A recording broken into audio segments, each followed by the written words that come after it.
Are you ready to branch out, to take a leap of faith, to love yourself and others fully? Then let go of whatever no longer serves you to take action now on Get Rooted Radio with Erica Gifford Mills, living it up, loving it up, and letting it go. Erica will energize and excite you to power up your passionate dream that sets your soul on fire. With Erica's E3 approach, equipping, empowering, and enlightening yourself so you can be yourself for yourself. Get ready and get rooted to live a life without regrets, without what ifs, without should haves, and especially without empty feelings from a life unexplored. This hit show helps you build powerful and intentional roots to live it up, love it up, and let it go. Get fearlessly ready and powerfully rooted in your yes with your host, Erica Gifford Mills, and be fearless about your more and stand in your yes. Now on Get Rooted Radio.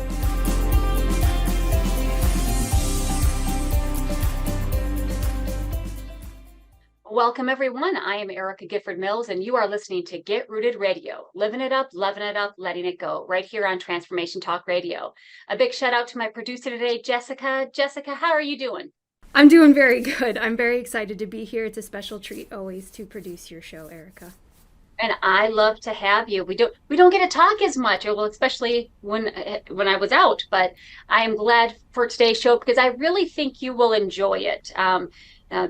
Jessica, for some of you who are longtime listeners, you have heard Jessica on the show before. We did a lot of fun stuff. And I think today's episode, which is titled Embracing Life's Infinite Possibilities, is something that is right up your alley. So listeners, you are definitely in for a treat because we are going to be diving deep into the art of living it up, loving it up, and letting it go. My guest, Tonya Whiteside, and I will explore the transformative power of these three principles and how they can guide you to create a life filled with joy, connection, and a sense of purpose. Today's interview truly promises to be a journey of inspiration, self-discovery, and actionable insights, encouraging all you listeners to live life to the fullest, embrace love and connections, and let go of what no longer is serving you. But I'd like to tell you a little bit about my guest before we jump right into things. So Tonya Whiteside, the vision catalyst for the Whiteside Group, is a wife, mother, military veteran, educator, and credentialed high school counselor. She holds master's degrees in both education and human services and a bachelor's degree in criminal justice. Tonya is the author of Change the Atmosphere with Encouraging Words, Rebuilding Life After Trauma, I Am More Than My Hair coloring book, and the newly released Focus, a 31-day journal. Tonya is dedicated to women who are rebuilding life after experiencing trauma. She shares her experience as a military veteran, victim, and survivor through keynote speaking and creating customized workshops. I am truly honored to have Tonya today here on the show. Thank you so much for joining us. Thank you so much for having me, Erica. I am so excited to be here. So let's jump right into this episode. We can all learn how to embrace life, right? Because I think sometimes we get into that hamster wheel of just going with the flow, which is not a bad thing to go with the flow, but we just get stuck in a pattern. We don't know how we got from A to B, or we are just kind of going through the motions. And I really believe we've all have had challenges and adversities in our lives, and some more so or to larger extents than others. And many might find it hard to start over and dig themselves out of the hole that they've got themselves in, to let go of their past and really begin anew. And I know I personally learned from my past and learned from my mistakes and really in that of others, right? So when I see somebody else going through a hard time and how they have been really a catalyst of change and they can move forward, it helps me, right, learning about their stories. So Tonya, can you share a personal story of a time when you had to pick up the pieces and start anew? Oh, absolutely. Several years ago, I was a victim and witness to a murder-suicide of really good friends. And I had just turned 40, and I can remember planning out. I think by the time you get to 40, you're like, okay, I've worked several years. Am I really doing, what's my purpose? what should I be doing right now with my life? Is this, am I in the right career field? And right in the middle of that, my life took a turn because these were really good friends, and I was the only witness to the the murder of my friend right next to me, and then the husband then killing himself. And I felt for a long time, and maybe some of your listeners out there can relate to this, but I felt like I had no reason to celebrate because people lost their life in that. And so I found myself searching to accept what I had just witnessed and what I had experienced. And it was very difficult and challenging for me to find joy, knowing that there were families that were grieving the loss of loved ones. And it really was a challenge to pick up those broken pieces and start my life over again. And I Yeah. need a lot of help. Well, I mean, and not only that, I mean, the PTSD or PTSS, right? To really go through that. I mean, that's very traumatizing, and you had to learn to go through that portion. And then even as you go, and it's the survivor's guilt. Yes, I Yeah. absolutely had that, and what I learned was you can't just see it as, well, I thought everybody's life changed the way mine did. And I had to learn that that wasn't so. It was something that I experienced. Even others who knew our friends experienced it differently. And so learning how to not attach everything and everyone to that experience, I had to work through learning how to accept those various pieces of my life. And what that meant was not attaching everything, but seeing it as part of my life story. But it wasn't the end of my story. It was because I was still here. Yeah. Yeah. And I think that's a good, because it gets to perspective, right?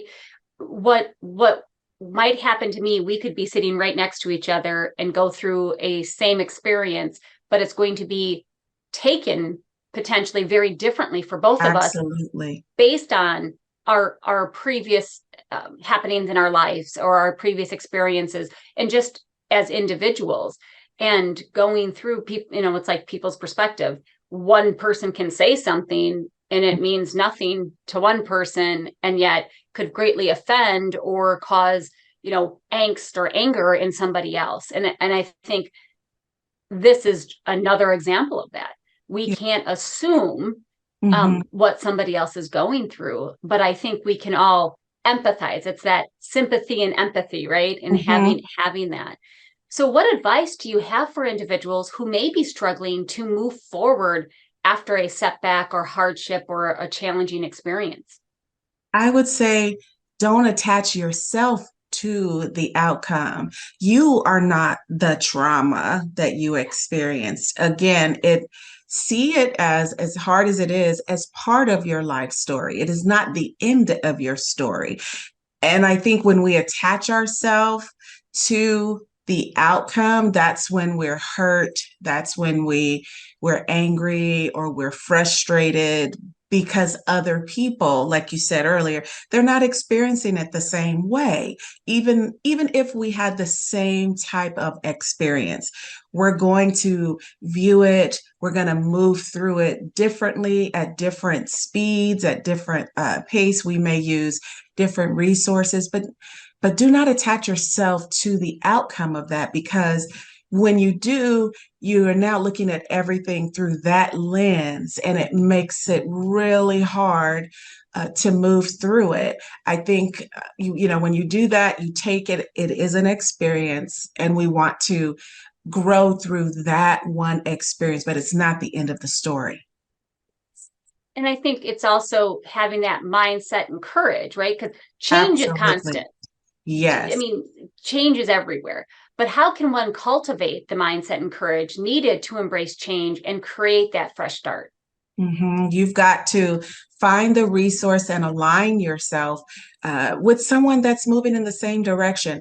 I remember thinking that my husband, my children, my friends, I was thinking that they were the individuals, but what I learned is they didn't experience it. So they couldn't give me what they didn't have. So you've got to have that mindset. You've got to have the courage to then find those resources to help you. For me, it was individual counseling in the beginning, as well as group counseling that was very specific to my traumatic experience. There, I could find that a lot of us shared a lot of similar things, and we were able to support one another because those individuals went through a lot of the same things and we were having some of the same emotions. So it's very specific to your traumatic experience, and however that looks. You have to be open and willing and let the others off the hook. I let my husband off the hook because he wasn't the one who was going to provide what I needed. He was there for me as a support in other areas, but for that traumatic experience, I needed other resources to help. Yeah, yeah. And I think that is good, is knowing that maybe the situation or what somebody went through might be different, but you're experiencing the same emotions or not backlash, but the consequences. And taking that aside, you can really get help when you go out there and seek it. So let's take a quick break. And when we come back, we're going to talk about crying out loud. But before we go, Tonya, tell folks how they can learn more about you and your services. Sure, absolutely. We are at www.thewhitesidegroup.net. You can see a lot of our services that we offer, as well as Instagram, The Whiteside Group, Facebook, The Whiteside Group. Wonderful. You are listening to Get Rooted Radio with Erica Gifford Mills. Living it up, loving it up, letting it go. Stay tuned. We'll be right back.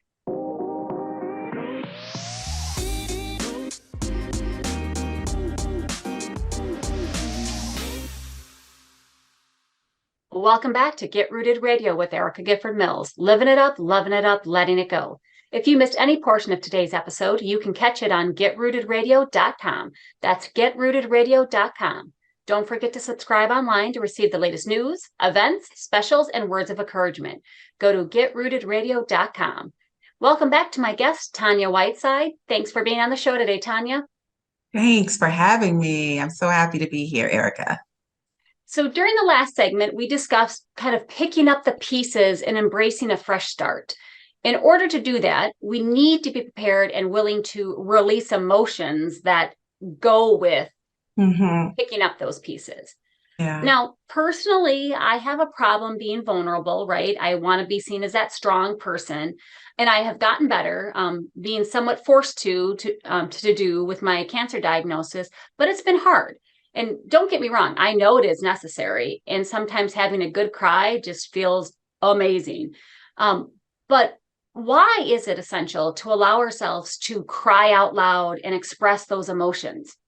There have been a ton of studies that have said that a good cry is healthy. And I know that, depending on how you were raised, male or female, some people believe it's not good, that crying shows a weakness.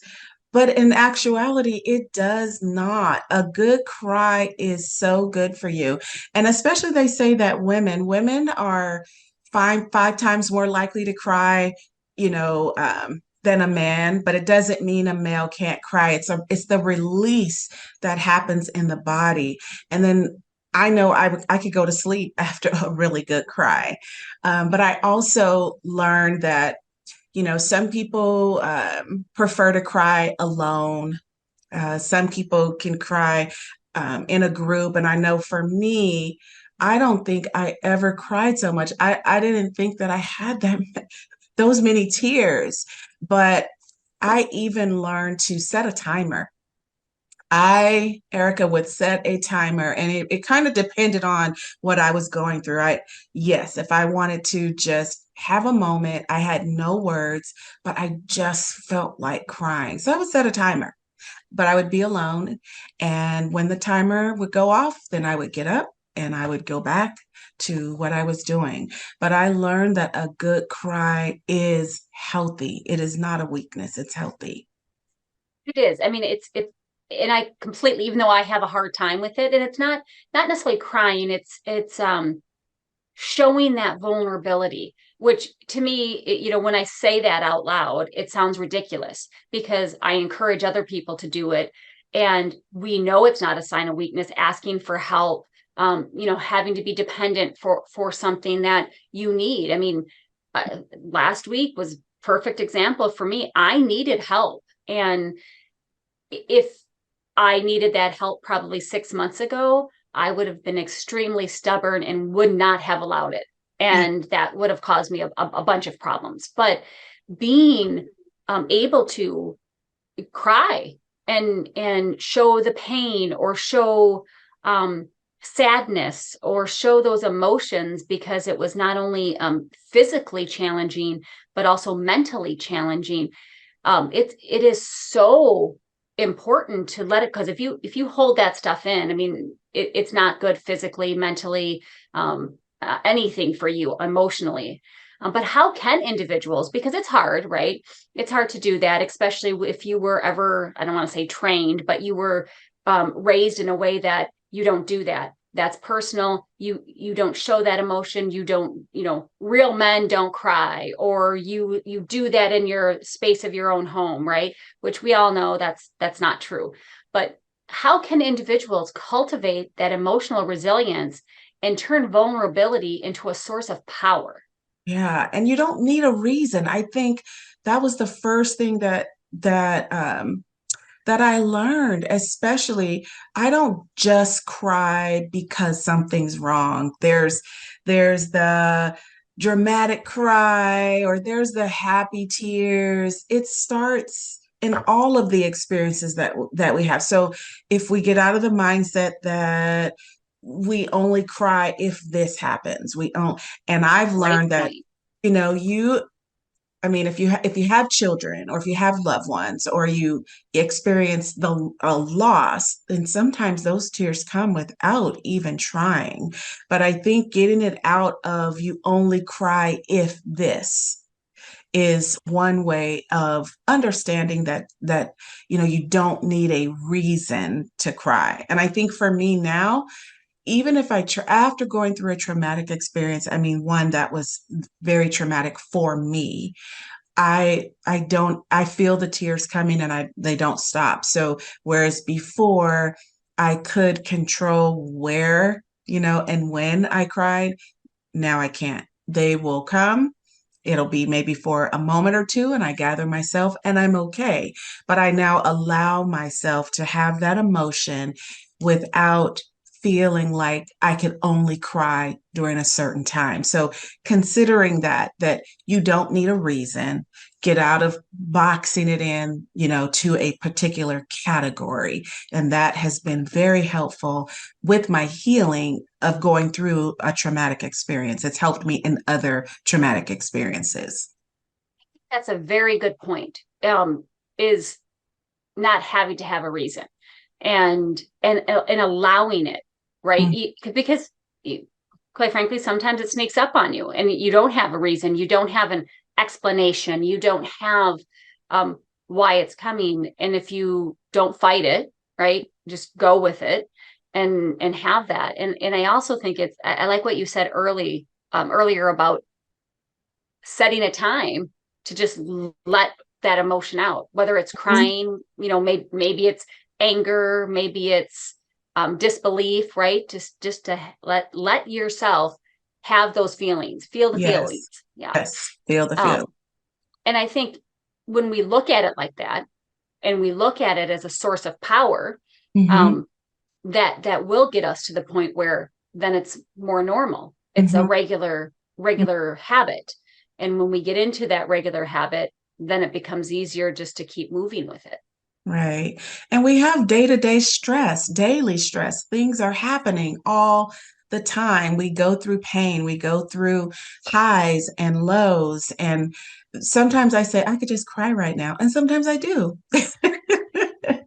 I even go to my car sometimes if right at my desk is not a good time. I'll go for a few moments to gather myself and then I come back. It's okay. We don't need a reason. But if we do have a reason, have your moment. Now, for those who might be listening and say, I don't get this. I don't understand this. Let's share an example of a time when maybe sharing your emotions or allowing someone else to share theirs led to a deeper connection, or a deeper healing experience. I have had individuals that will start to cry. I will cry with them. I'm not telling everyone to do that, but I have done that. And vice versa.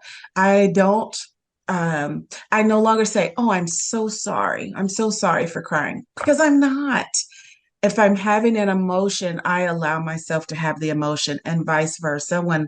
When we allow others, a safe space to be vulnerable, let's just say, um, it does create a deeper connection when a person feels that they are safe, that they could have that moment that they need, and they don't feel judged because they had a moment, if that makes sense. Oh, it completely doesn't. In both personal and professional, because Absolutely. when you feel comfortable, whether you're the leader or you're with a leader, you typically trust your team, you typically trust your leader, and from a professional standpoint. But when you can also trust them from that personal, emotional, not just Mm-hmm. psychological and a knowledge based, Mm-hmm.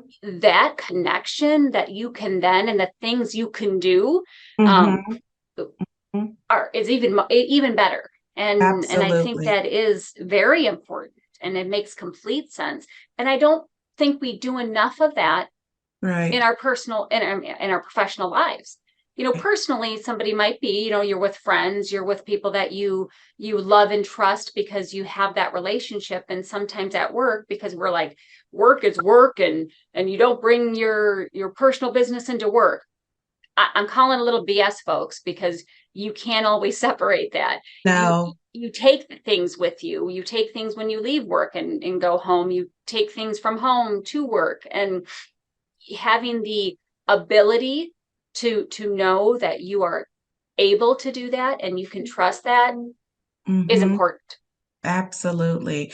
And I believe that that does take you're building trust. You're Yes. building trust. And, sometimes when we're going through a crisis, even at work, there's a time for every emotion, really.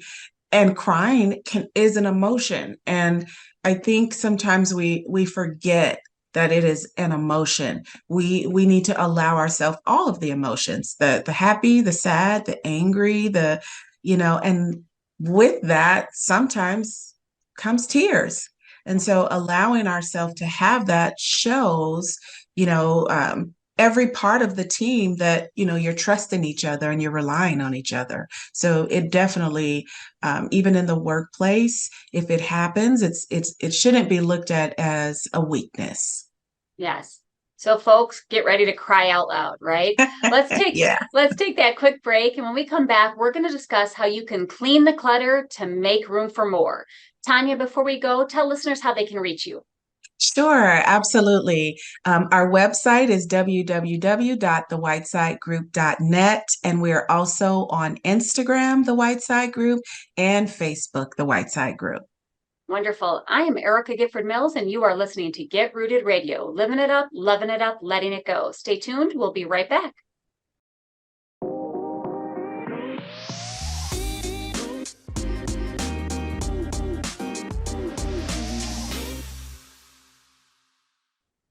We're back on Get Rooted Radio with Erica Gifford Mills, living it up, loving it up, letting it go.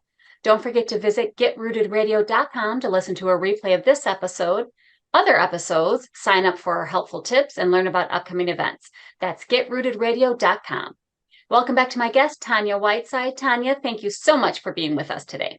I'm so happy to be here, Erica. Thank you so much for having me.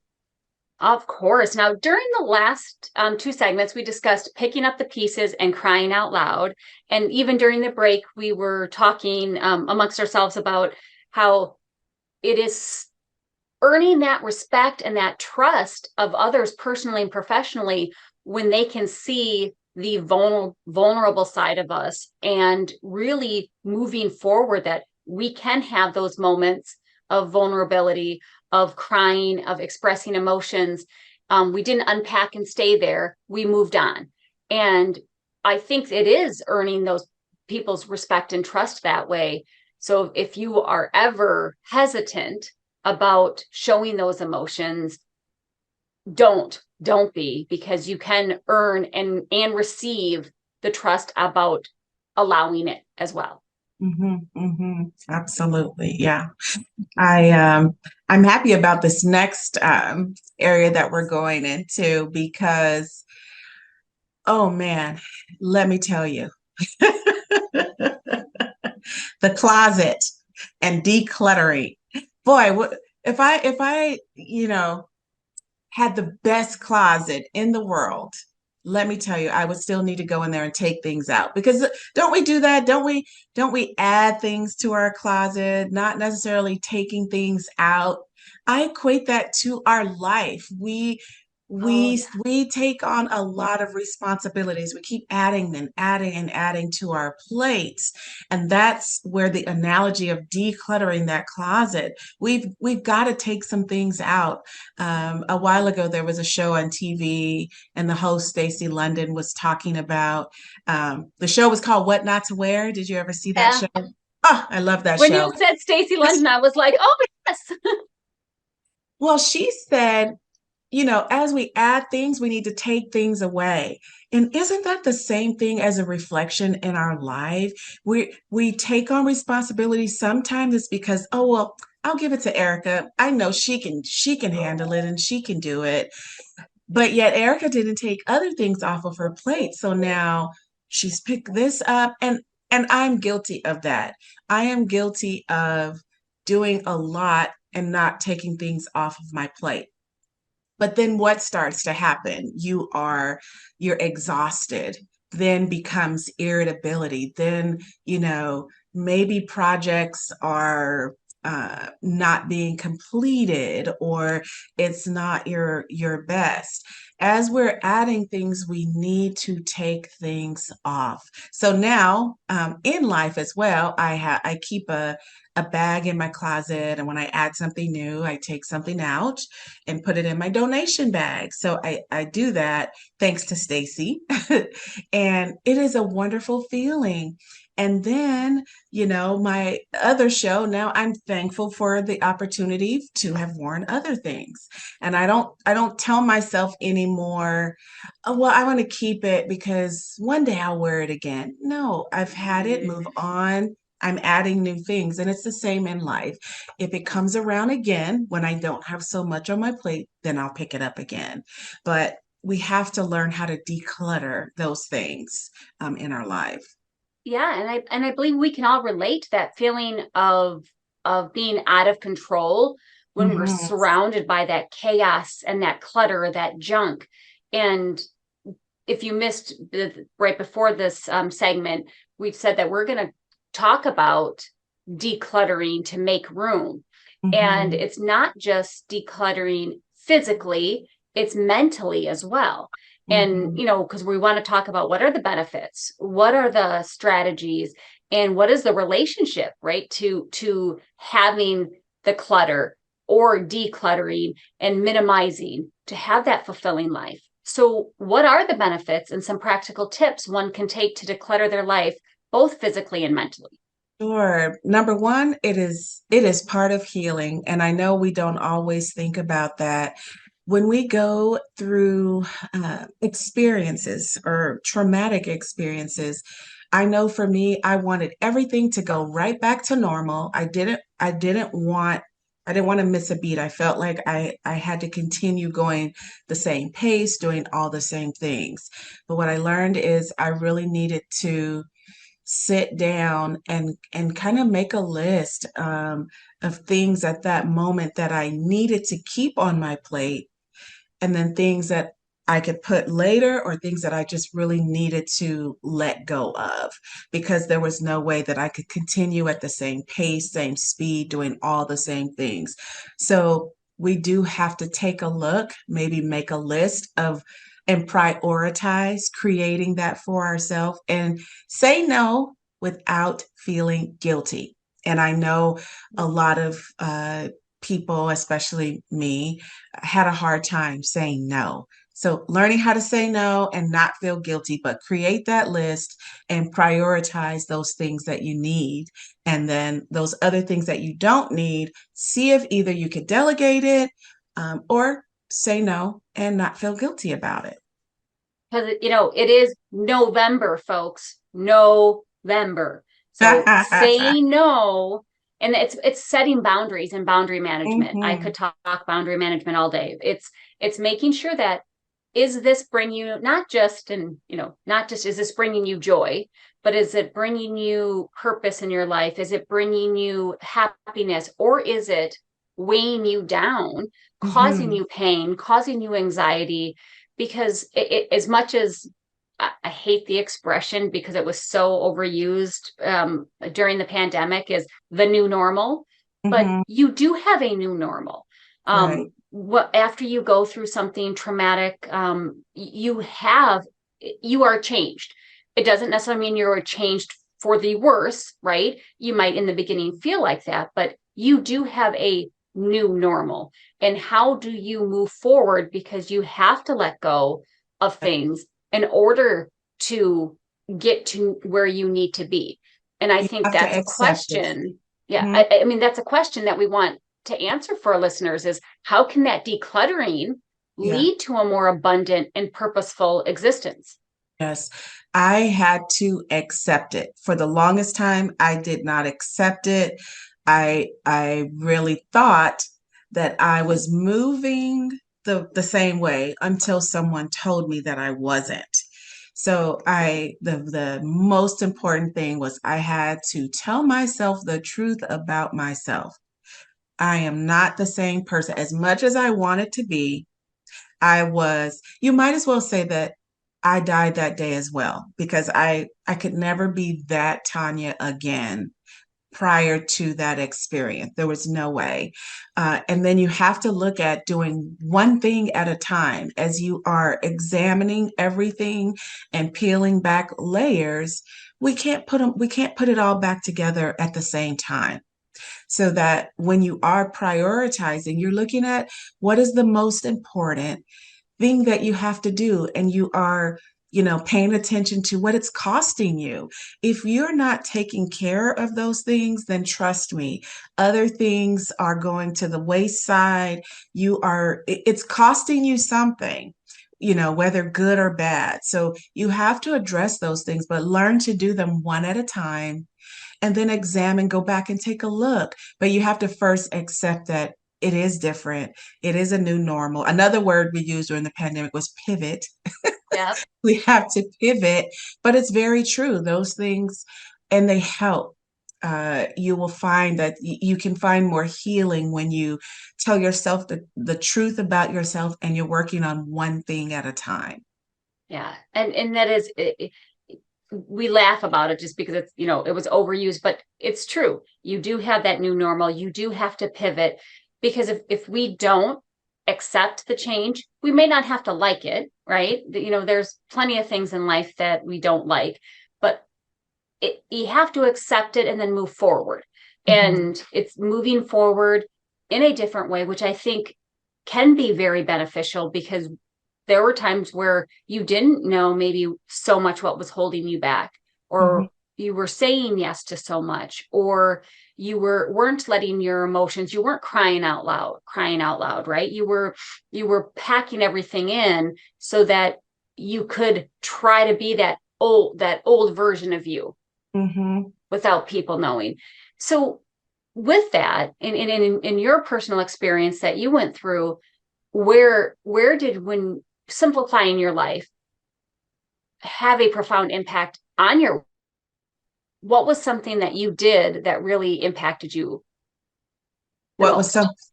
something that I did By was simplifying, by I, minimizing. I was able to really get a good picture and enjoy every day. I no longer saw it as um, a negative that I was still here. What I saw was, I'm still here. How can I make the most out of what I have left? Again, life is not promised. So looking at it for me in a spiritual light is now, what can I do to help support other people going through the journey by sharing my experiences of what I'm doing? Because now I'm seeing that decluttering, getting rid of things, is helping me. I'm feeling lighter. I'm feeling better. And, using the analogy of clothes, if I've got this new body, I want something new. I don't want the old. I had my time with that and it was a great experience. And now I'm ready for the new. So seeing it that way, and being able to embrace what it's looking like now helped me so much. I can't tell you how much it helped me to not see it so much as a negative that I did go through it, but as I said before, I didn't attach myself anymore to say that everything was bad. This was an experience that I had, but I still have all of this wonderful over here. You're letting it go and you're having an attitude of gratitude as you went through it. Mm-hmm. Yeah. Well, we're going to take a quick break. And when we come back, let's talk about creating and nurturing relationships. This is Get Rooted Radio with Erica Gifford Mills. Living it up, loving it up, letting it go. Stay tuned. We'll be right back.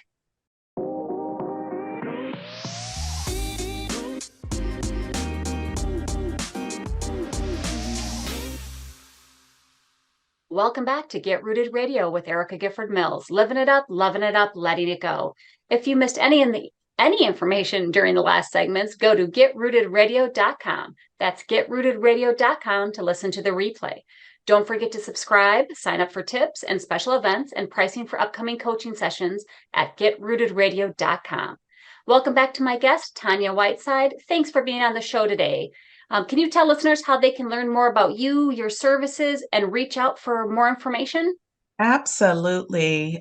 We are at www.thewhitesidegroup.net. As well, we have a Facebook page, The Whiteside Group, and we are on Instagram, The Whiteside Group. Great. So during this last segment, we're going to talk about creating new connections and celebrating with the leftover pieces. And I just want to emphasize something, because it's not leftover pieces. You are a full person after everything. But sometimes people think, well, I'm not the same. I still have some of me here, but I've got a new part. And leftovers are delicious, right? I don't care. They're great. It's more fostering those meaningful relationships and savoring that journey. So what advice do you have for those seeking to build meaningful and lasting connections with others after going through their experience? I have to say that when I found myself in a position of brokenness, and I guess that's where we were talking about pieces, because when we go through experiences, it's like feeling broken. I felt in some ways alone, even though people were around me. And I learned that was part of my depression. I was lost and I thought I was abandoned, but it was not until I started to connect with other individuals, and that was through counseling, through support group. It allowed me to see that other connections were good for me. I didn't have to sacrifice my family and my other friend groups, because they were the same people that they were before the event. Even though they knew the individuals who passed, they didn't experience it the way I did. So when I learned the importance of having those other meaningful connections and relationships, I began to grow and to heal in my trauma that I had experienced because I allowed myself to have those relationships. Had I not gone forward with um, going to counseling, and my first counselor, listen, people say counseling doesn't work. You know what? My first counselor, the only thing I did was cried. I don't think I shared anything, and I didn't feel a connection. But guess what? I found another. So you keep going until you find the right fit. And when I found the right fit, I was able to get more help. I didn't stop at the first one because it wasn't a good connection. I found the next one. The support group was specific to murder.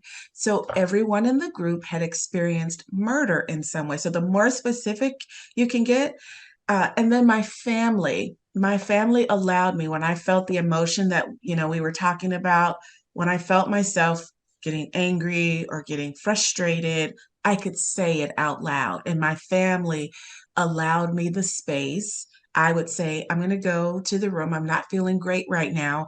I'm going to go and I'm going to spend some time. And they would say, okay. They didn't force me to do things. So it is so important to have those connections. The people, it could be family, it could be friends, but it could be new connections and new relationships as well. So we have to allow ourselves those things. And I think I love what you said about it. It is finding your tribe. And sometimes your tribe changes or it Absolutely. expands, and it Yes. might only expand for a little bit, right? There are times where people come into your life for just a season. Yes. Maybe it's multiple seasons, but it's for a purpose. And it's okay if that only lasts for 6 months because they served a purpose. And I don't mean that to sound Absolutely. callous, but Mhm. you meet somebody and maybe it's not the right fit when you go to a counseling session, a therapist. It might not be. That doesn't mean that therapist isn't good. It's not just the right person for you. Or if you Right. go to a support group or something like that, and that group isn't working for you, it doesn't mean that support groups are bad. It means that might not be the right fit. And so Yes. continuing to try and continuing to look out, you then can work towards those meaningful and lasting connections. And they may not be lasting for the rest of your life. It's lasting until you get through that experience. I love what you said about, for a season. For me, I, relied on my faith. I also went and through a grief and loss group. I also went through a domestic violence mandated training so that I could help understand the cycle of violence. All of that was part of my healing. I journaled, I wrote, I read books, I did a lot of different things. It didn't happen overnight. When you go through trauma, time looks different. Everything looks different. Allow yourself the time. There is no time limit on grief. There's no time limit on trauma. Allow yourself the opportunity. If it's grief, grieve. If it's whatever it is, no one can tell you that time limit. Only you know that. You go through it. It took years for me to feel better, but it was happening little by little. I didn't know it, but other people noticed it until I started, to notice it myself. So there's no time limit on that. When you are going through a rebuilding and learning a new way of coping and dealing, there's no time limit on that. Yeah, and I just saw something over the last couple of days. Somebody said, if you don't understand why someone's taking so long to grieve, be grateful. Mm-hmm. And I think that was such an important saying, because that's great, because they had have gone through something very traumatic. And even if it was something what you might think is minor, again, you don't know what they went through before that could have triggered additional that they weren't working themselves through. Mm-hmm. So Mm-hmm. celebrate those small victories and really savor the journey, because doesn't that enhance your fulfillment? Absolutely. And having healthy relationships, be it friendships, is so important. I would say, thank you, Lord, for opening doors, but also thank you for closing them because, sometimes I didn't have the strength to do it myself. So when it happened, I didn't fight. Oh, what happened to this person? Or where did they go? There's a reason. There is a reason, and I'm thankful for it because right now it's not part of that strong support that I need during this, very traumatic, time in my life. And it's just so important. We don't have to have a whole lot of people. If you have a core group, that's good too. Again, those individuals that you can cry with, it may not be everyone, it may be a few people, but they're so, so important. Even journaling helped so much. I think, I could write whatever that emotion, we talked earlier about crying. Sometimes in the middle of writing, I would cry. It just really helped. There was just not one way, when you are creating that newness, there's not just one way to do it. And remember, you got to let go in order to love yourselves and others fully and just live that life that you are deserved to live. Yes. So Tonya, thank you so much for being on the show with us today. Again, one last time, how can folks reach you? At www.thewhitesidegroup.net. We are also on Facebook and Instagram, The Whiteside Group. And let's all remember to celebrate even the smallest success. Remember to do that. Yes, and it's so true. And I want to thank you all for tuning in to Get Rooted Radio. If you missed any part of today's episode or you want to listen again, go to getrootedradio.com for the podcast. And don't forget to tune in the first and third Monday of each month at 5 p.m. Eastern, 4 p.m. Central, and 2 p.m. Pacific, right here on Transformation Talk Radio. Thank you again for tuning in. Have an amazing day, and I'm looking forward to the next time on Get Rooted Radio with Erica Gifford Mills. Living it up, loving it up, letting it go. Goodbye, everybody. Thank you for listening to Get Rooted Radio with Erica Gifford Mills, living it up, loving it up, and letting it go. Visit getrootedradio.com if you've missed any part of this hit show, and tune in on transformationtalkradio.com to live fearlessly in your more and powerfully rooted in your unlimited yes. For more information and to work with Erica directly, visit getrootedradio.com. That's getrootedradio.com, and get ready to live it up, love it up, and let it go.